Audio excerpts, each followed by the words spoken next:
Picture this. You're standing in the marble corridors of a Roman villa at dusk. Oil lamps flicker in bronze sconces, their flames bending with each breath of warm evening air that drifts through the open peristyle. Shadows ripple across frescoed walls. God's lovers and beasts, painted in vivid reds and ochres, seem to move in the wavering light. Somewhere beyond a thin partition of fabric, voices murmur. A domina and her slave girls whisper in the lilting rhythm of conspiracy, their words weaving plans for tomorrow's beauty rituals.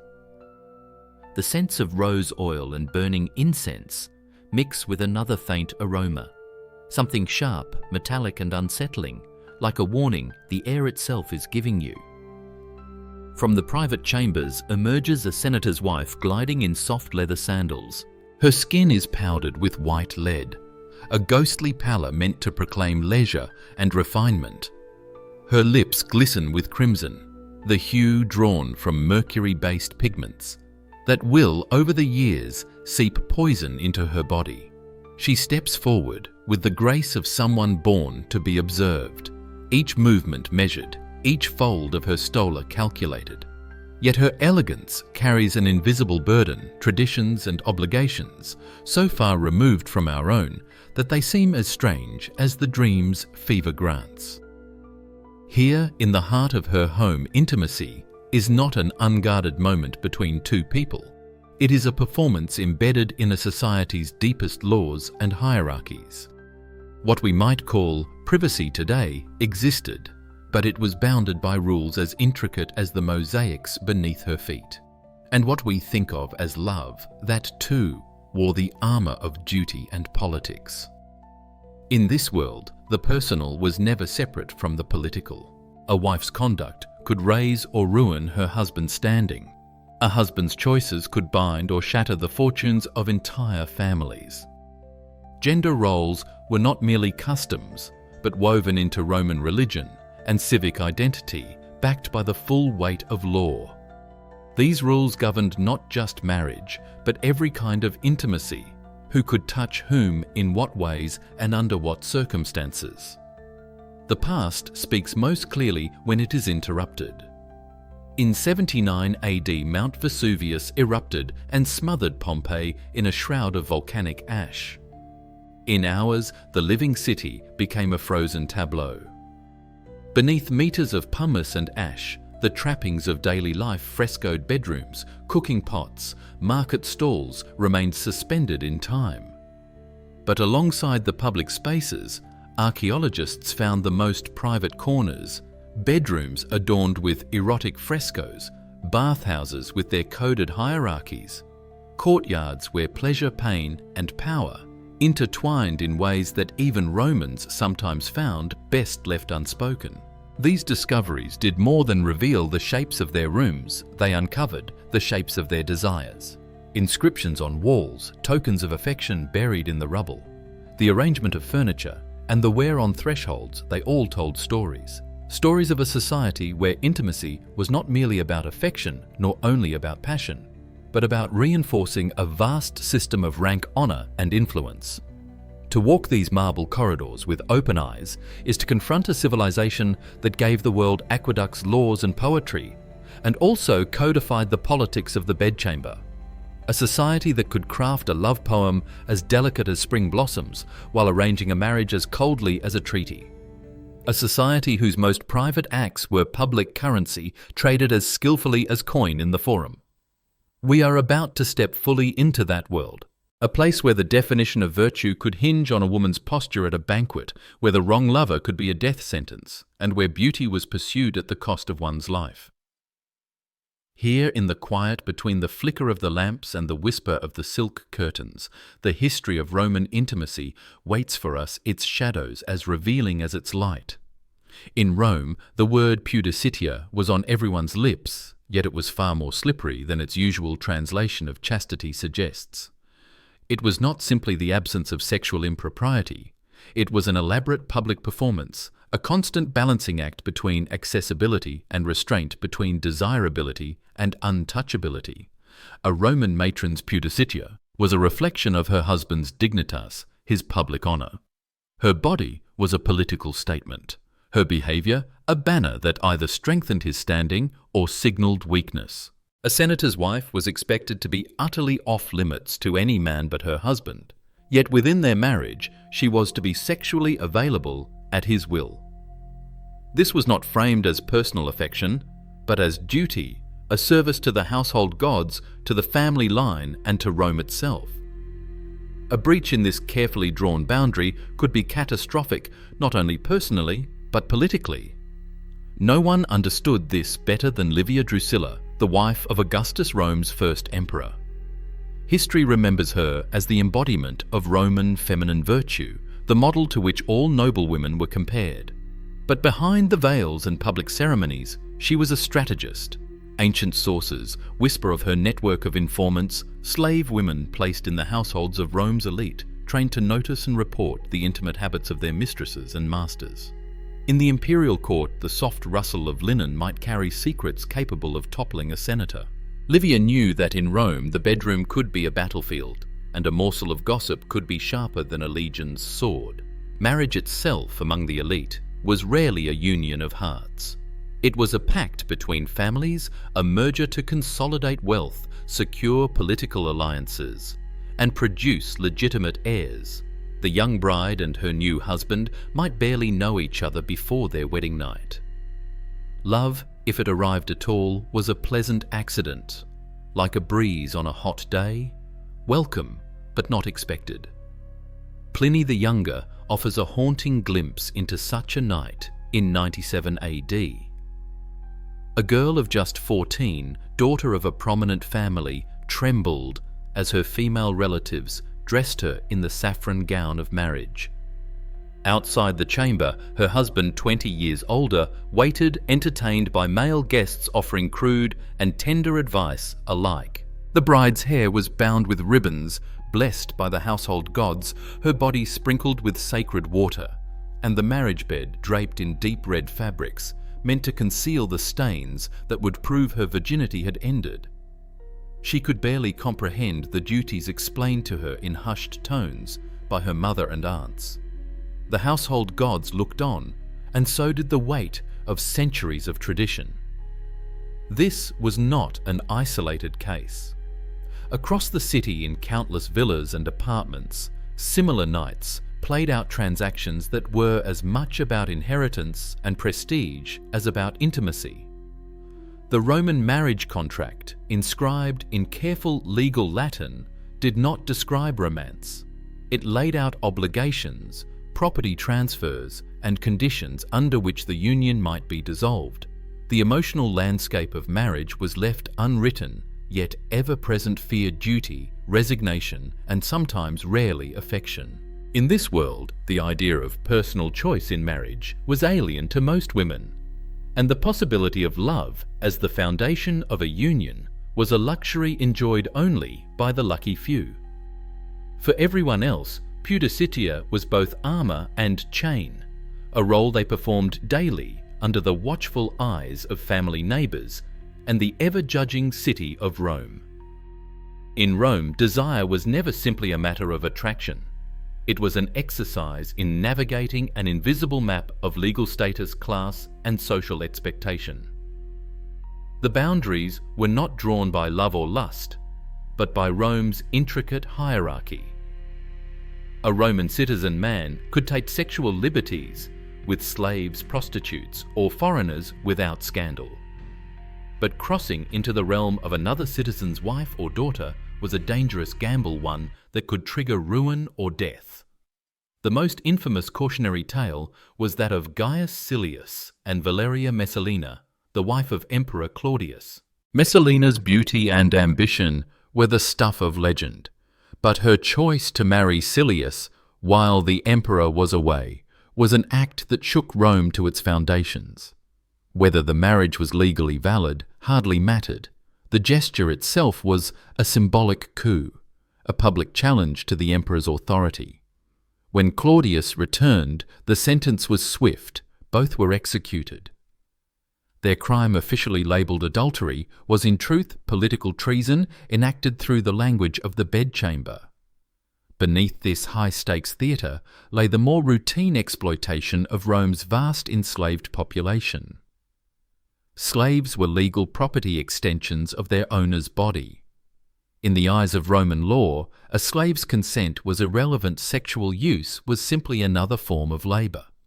Wealthy households employed cosmeti for beauty treatments, cubicularii for bedroom service, and concubines for ongoing sexual relationships outside marriage. The very architecture of Roman homes reflected these arrangements with discreet passages and private rooms, ensuring that such activities could occur without disturbing the public facade of virtue. Marcus Crassus, among the wealthiest men of the late Republic, was said to keep hundreds of slaves in his urban mansion alone. Ancient whispers claim that dozens of them were chosen for their beauty and trained not just in household skills, but in the arts of charm, music, and physical pleasure. Evening gatherings in his home blurred the lines between entertainment worship and exploitation. Guests reclined on couches while slave musicians played lyres, dancers moved in slow, suggestive patterns, and others offered more intimate services in adjoining chambers. This mingling of public display and private indulgence was not unusual. To Roman eyes, sexuality was part of a larger performance of power. The ability to take one's pleasure without consequence was a sign of status just as much as a grand villa or a retinue of servants. Yet, the same society that accepted such practices among elites could turn vicious when these unwritten rules were broken, when a liaison threatened the balance of power, or when an act blurred the carefully guarded boundaries between the free and the enslaved. Even in the bustling marketplaces of Rome, these hierarchies were visible. Prostitutes had their own districts, their own dress codes, and even their own forms of taxation, each category reflecting both their status and the status of their clientele. A citizen's toga marked him as a man of rights and privileges, but also as someone bound by the social codes that governed desire. A freedman's tunic, a slave's simple wrap. Each piece of clothing told a silent story about who could touch whom and under what terms. Here, in the Roman calculus of intimacy, the body was never just a body. It was a signal, a statement, a piece in a game of dominance where pleasure was secondary to the demonstration of power. And in this game, everyone from emperor to enslaved girl had a role to play, whether they chose it or not. If the streets of Rome were where power was displayed, the bathhouses were where it was negotiated. To modernize, these vast complexes of marble pools, steam rooms, and exercise yards might seem like places of leisure. But to the Romans, they were equal parts social marketplace, political salon, and discreet arena for arranging private pleasures.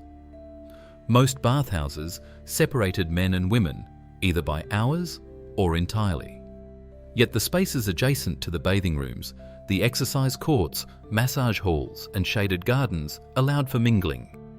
In these liminal areas, whispered invitations could be made, glances exchanged, and arrangements sealed for encounters elsewhere. Seneca the Younger, who lived above one such bathhouse, described his irritation at the noise filtering up through the floors, the grunting of men lifting weights, the sharp slap of masseurs working oil into skin, the cries of clients being depilated with tweezers, and beneath it all, the murmured negotiations of services not advertised on any public board.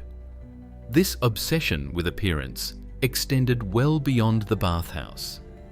Among the upper classes, hair removal was practically a civic duty, and it came with a level of pain and precision that would shock modern sensibilities. Both men and women employed alipilarii slaves trained solely in the art of depilation.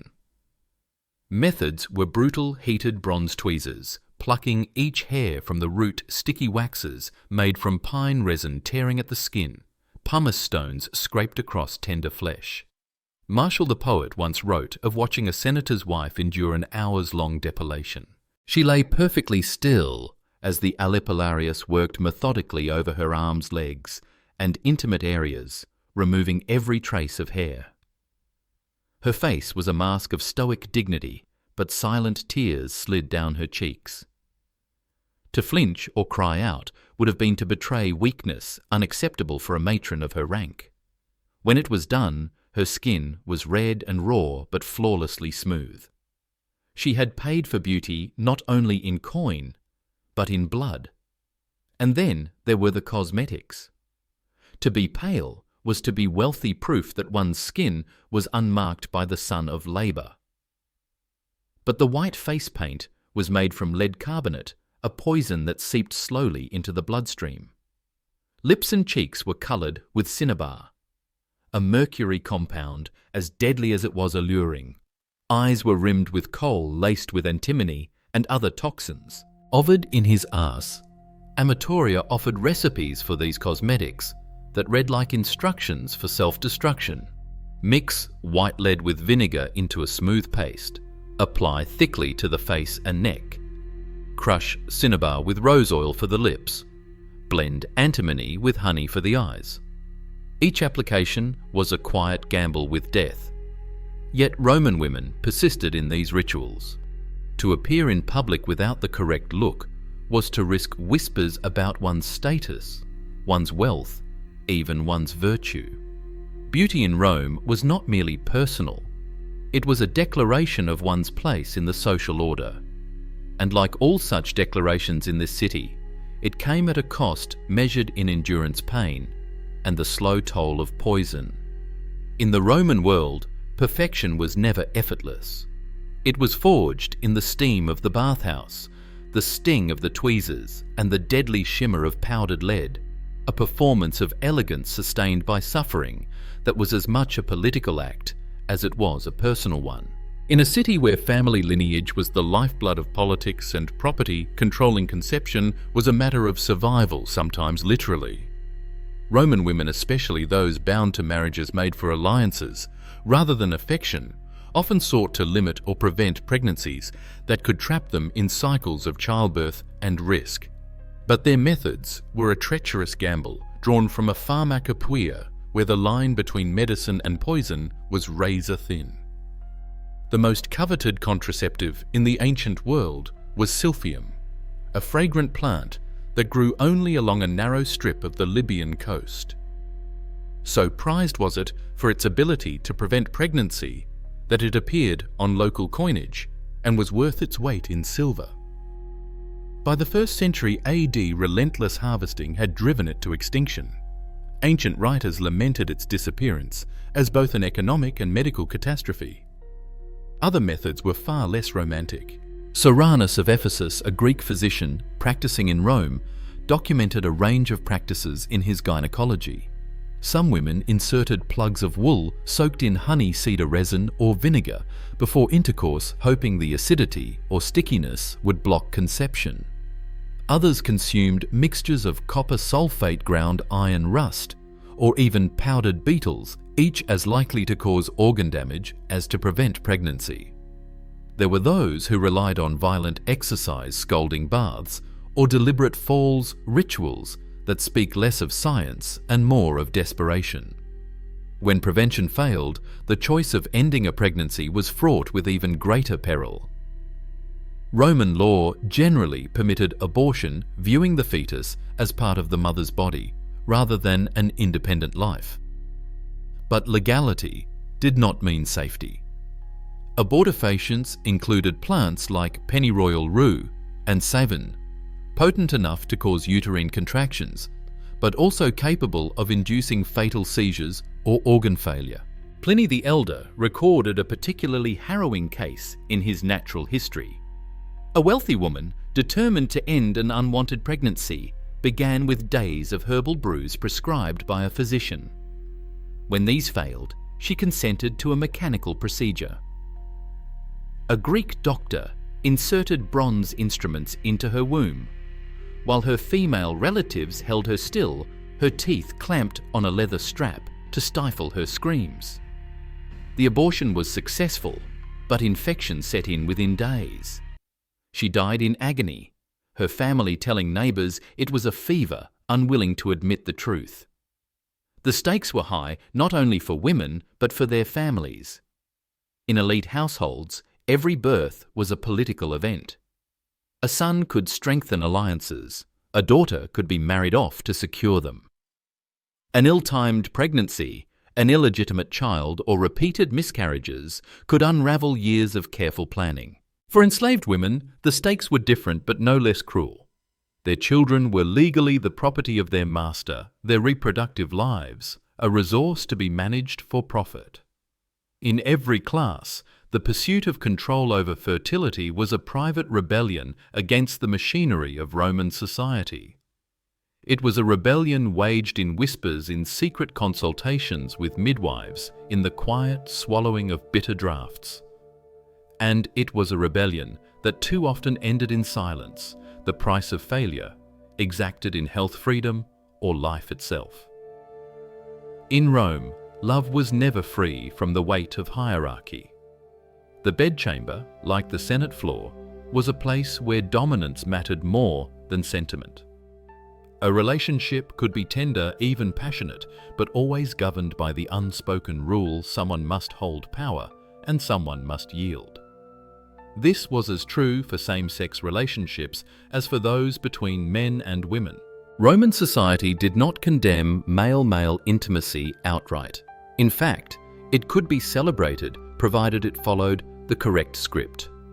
A Roman citizen man could take the active role with slaves, freedmen, or foreigners without a dent to his reputation. But to be penetrated was another matter entirely. That act marked a man as submissive, weak, and unfit for public authority. Even Julius Caesar, conqueror of Gaul and architect of empire, could not escape the bite of this cultural code. His enemies whispered that in his youth he had been the lover of King Nicomedes IV of Bithynia and not the dominant one.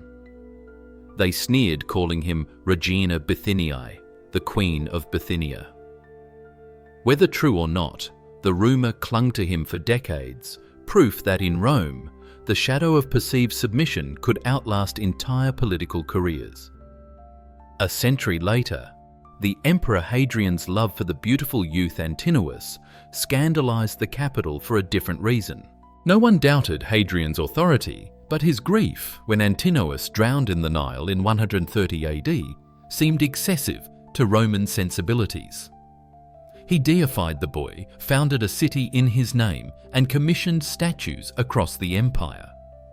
To some Romans, this was devotion bordering on humiliation, a ruler publicly captive to his own emotions. Beyond the sphere of power and politics, sexuality was also a trade. Prostitution in Rome was legal, taxed, and meticulously categorized. Meretresses registered, prostitutes worked in brothels and paid dues to the state. Ancillae were slave women whose owners hired out their bodies. Famosi were freeborn women disgraced by scandal who turned to sex work outside the official system. The brothels of Pompeii, sealed by Vesuvius, still bear their catalogue of transactions. Tiny rooms barely big enough for a narrow bedline, a central corridor. Frescoes on the walls display various acts, perhaps as advertisements, perhaps as entertainment. Graffiti left by clients still speaks across the centuries, names crude reviews, and the occasional note of affection. One scrawled line reads, "Restituta, you move your hips so sweetly, a fragment of human tenderness in a space built for commerce."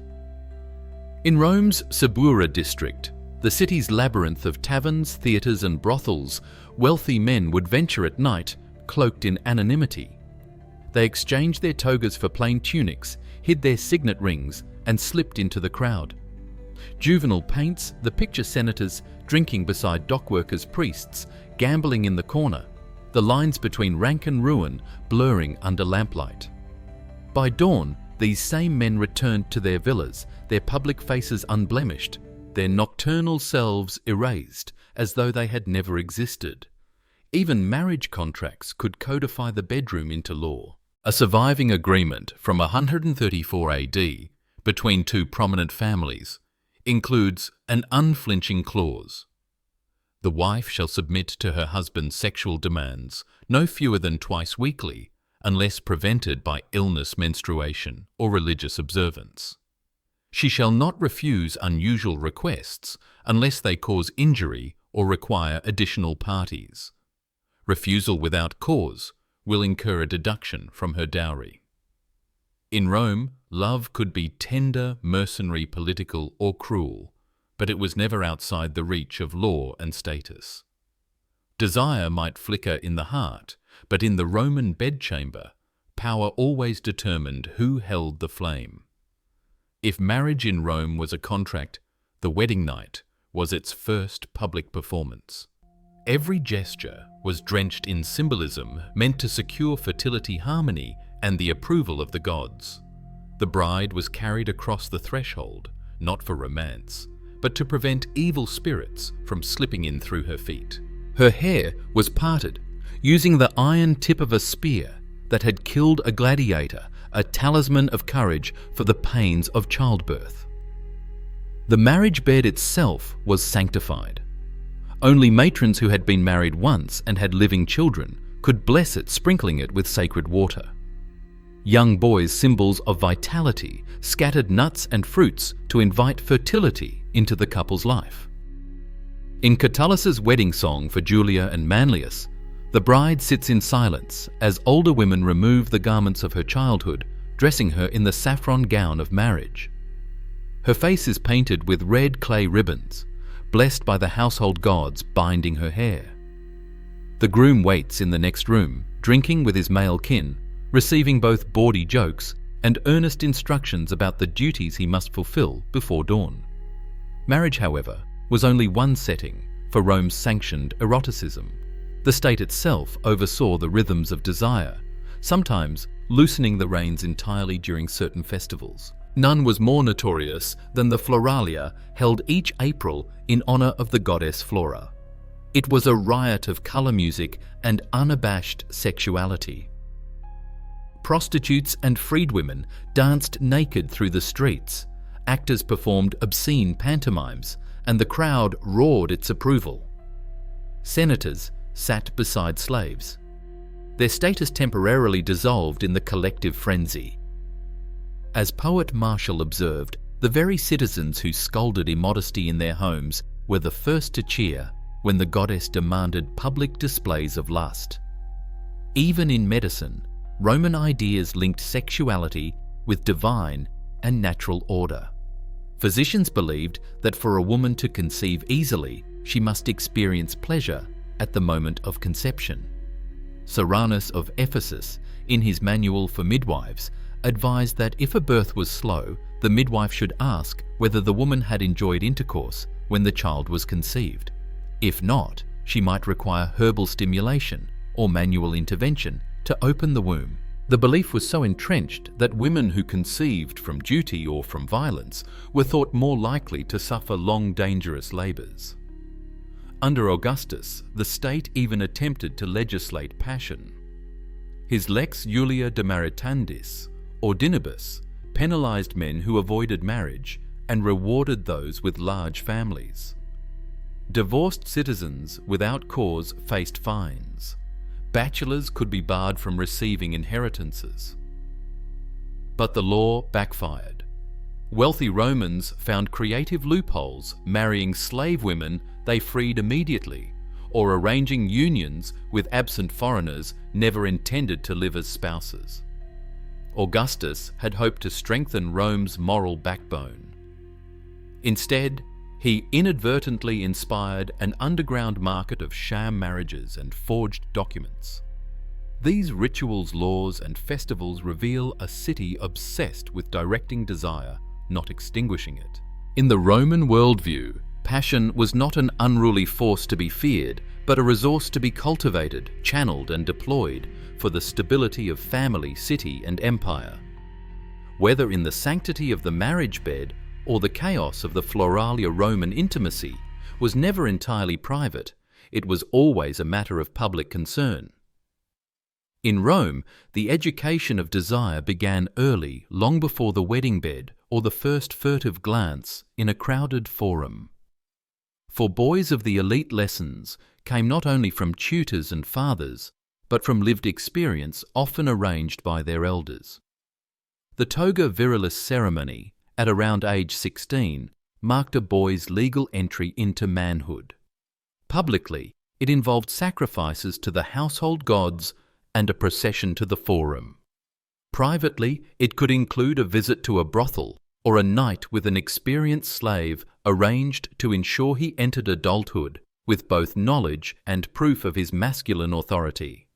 For girls, the instruction was quieter and far narrower. Utishte. Mothers and married women taught them how to endure, not how to seek pleasure. Lessons focused on obedience, modesty, and the social choreography of marriage. A girl's reputation was her family's currency, and ignorance of certain topics was as valuable as skill in others. And yet beneath this structure, human emotion thrived in ways that ignored the rules. The poet Catullus gives us one of the most vivid windows into Roman love, not the sanctioned kind, but the dangerous, destabilizing sort. His verses to Lesbia, likely the aristocrat Clodia Metelli, brim with rapture and jealousy. He praises her wit and beauty with lines as tender as any modern love poem. Yet, when their affair sours his tone, curdles into threats and vulgarity, in his rage, sexual conquest becomes a weapon proof that even in Rome's most intimate relationships, power was rarely absent. This intertwining of love and dominance did not end with death. Roman funerary art often depicts couples reclining together as if at a banquet, the wife's hand resting on her husband's chest, a pose of eternal fidelity. In some tombs, erotic frescoes decorate the walls, and grave goods include objects associated with pleasure. Whether these were meant to promise sexual joy in the afterlife or to commemorate earthly indulgence remains uncertain. But they suggest a belief that intimacy, like status, could transcend the grave. There is also a tender, haunting strand in Roman commemorations of relationships that existed outside legal norms. Pliny the Younger once wrote of his deceased slave Zosimus, describing him not as property, but as a companion who shared his meals, his confidences, even his bed. When Zosimus died, Pliny freed his son and commissioned a tomb that named the man a beloved friend. It was an extraordinary gesture in a society that often erased such bonds from public memory. Yet affection in old age was bound by double standards. Roman men were expected to remain virile well into their later years, often marrying much younger women to demonstrate continued potency. Widows, on the other hand, were encouraged to remarry for practical reasons, but those who pursued pleasure in later life were mocked as grotesque. Juvenal skewered one such woman grandmother to 7, who abandoned her husband to follow a gladiator to Egypt, her face painted and her silks ill-suited to her age. His verse drips with ridicule, revealing a culture that demanded women age into restraint while men aged into license. Through its education, its art, and its epitaphs, Rome taught that intimacy was not merely a private matter, but part of one's public identity, an identity that followed you into the grave. In life and in death, the Roman heart beat to a rhythm set by law custom and the ever-present calculus of power. In the Roman world, the line between affection and ownership could be impossibly thin. Slaves could not legally marry, yet they often formed deep emotional bonds, relationships that existed in a fragile limbo, dependent entirely on the will of the master. Some of these unions were honored informally within the household. Others were broken without a thought, spouses and children sold to different owners as easily as livestock. There were rare moments when affection pierced the institution's armor. A master might free a beloved slave in order to marry them, but such marriages carried the shadow of their origin the knowledge that one partner had once been legally the property of the other. For enslaved women, motherhood was a risk in itself. Any child she bore belonged to her master, regardless of the father's identity. Reproduction could be encouraged, restricted, or manipulated as part of a household's economic planning. Marriage among the freeborn also came in varying legal shades. The most formal was confariatio, a religiously solemnized union reserved for patricians overseen by priests, and so binding that divorce was rare and difficult. Coemptio was a symbolic purchase in which the bride was transferred from her father's authority to her husband's.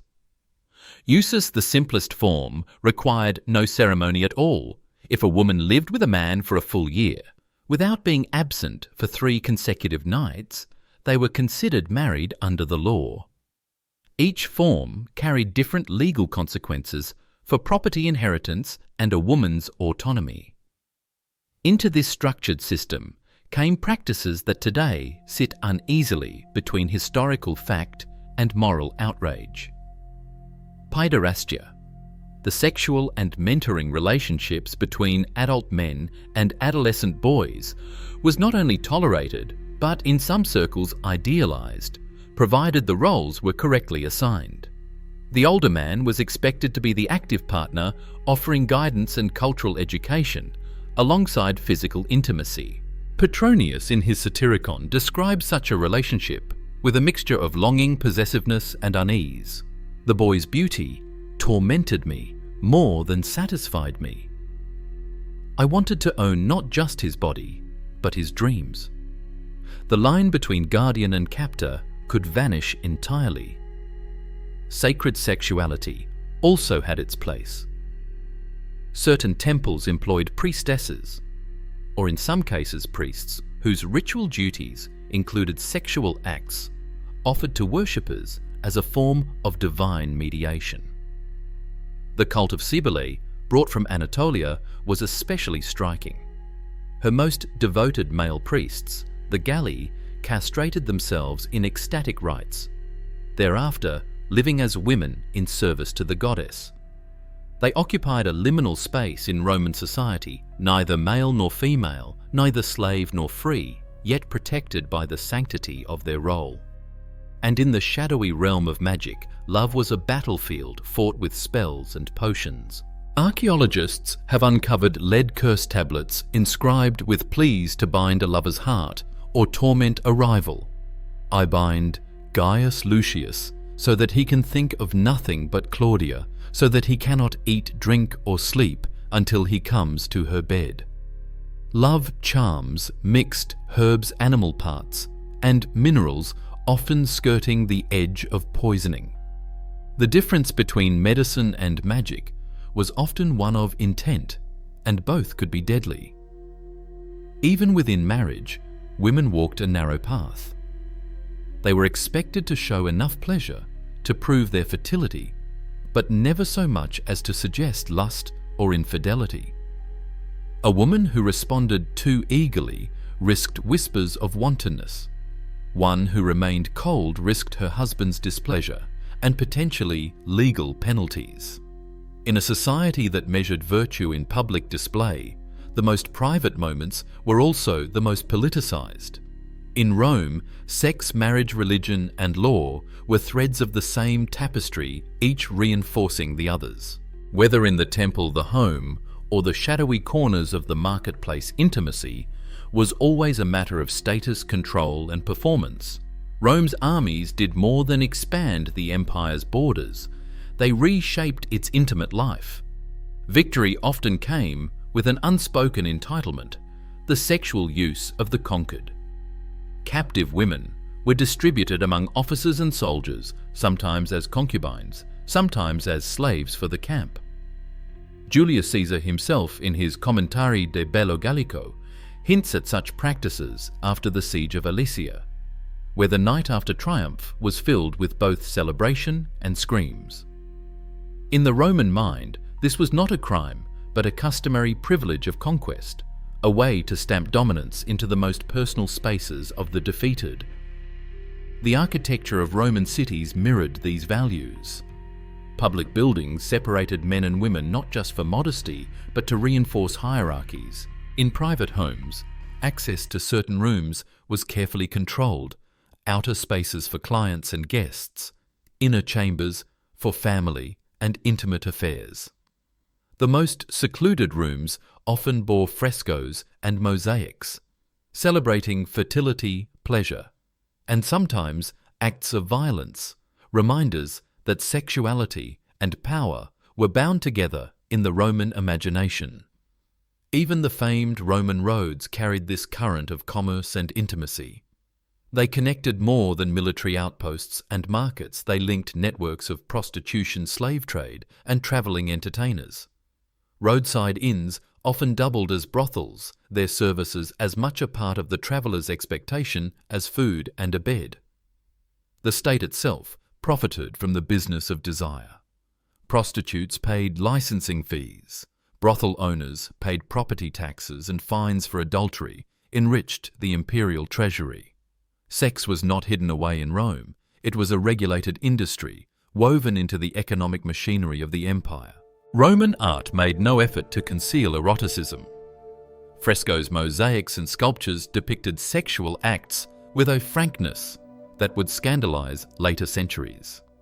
In Pompeii's Lupanar, scenes of intercourse adorned the walls like a menu, while in wealthy villas, mythological lovers entwined across ceilings and floors. These were not simply titillations, they were statements of cultural comfort with the body and its pleasures, even when entwined with conquest or hierarchy. Philosophy added yet another layer. Stoics urged moderation, warning that lust could erode self-control.